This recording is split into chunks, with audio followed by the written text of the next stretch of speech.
All right, in this video, I want to show you how some of the other Microsoft apps could be helpful for math instruction or for students to use to demonstrate their learning or understanding in math. I'm assuming that students have access to all of these apps just as we do. So when you're in your Office 365 page, you can see mine here, you want to click on All Apps to see all of these different things that we have available to us. I've already shown you the notebook with OneNote. We did PowerPoint, Microsoft Word. All right, so another thing you might want to try is Whiteboard. Whiteboard is literally, like it says, it creates a whiteboard, and using any kind of screen capture software with it, you can use this whiteboard to demonstrate how to solve math problems.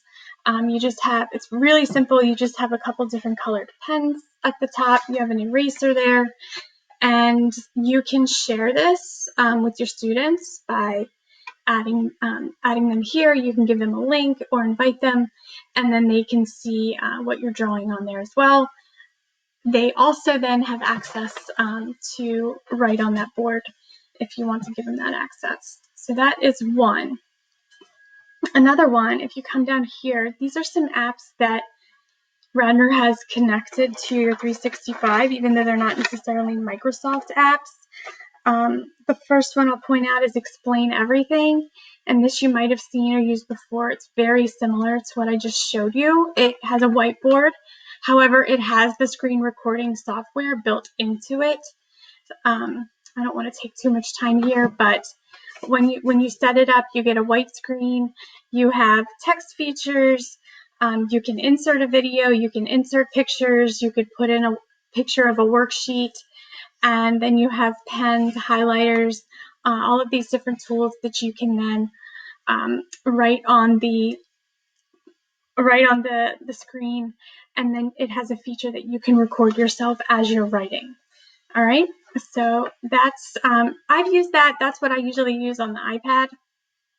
Obviously, it works better on a tablet if you're handwriting, but they have it available online as well. The next one that I wanted to point out here is Rocketbook. So Rocketbook, if you don't know, is a special book. It has special paper in it that allows you to reuse the paper. You can use some of these features without buying the book. If you do have it, what it is the pages can be erased. You use those friction pens and they're erasable. Some of the books you can stick in the microwave and then it will clear the pages, and then you can use those pages over and over again. If you scroll to the bottom of their site, they have free PDF pages, and what this will allow you to do, you can print. They have different types. This one has a grid. There's lined paper.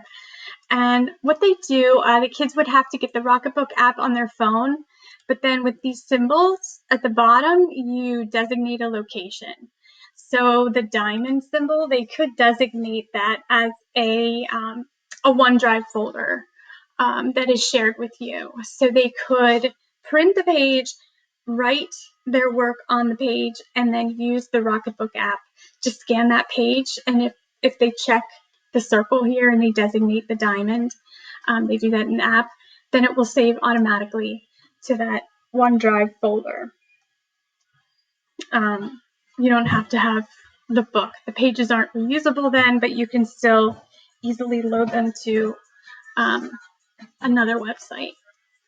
Last thing I'm going to show in this video is Teams. So with Teams, you can always create a team where you invite all of your students. It really does a lot of what we already are doing on Schoology. I don't think it would be as useful to create a team with your students, but it might be something you consider doing with your counterparts, only because you can, obviously I'm running really slowly here, you can create a chat. You wouldn't necessarily create assignments. There's different types of teams. This is a class team, but you can share a lot of resources here, and it might be a nice centralized place to go and find some things. All right, And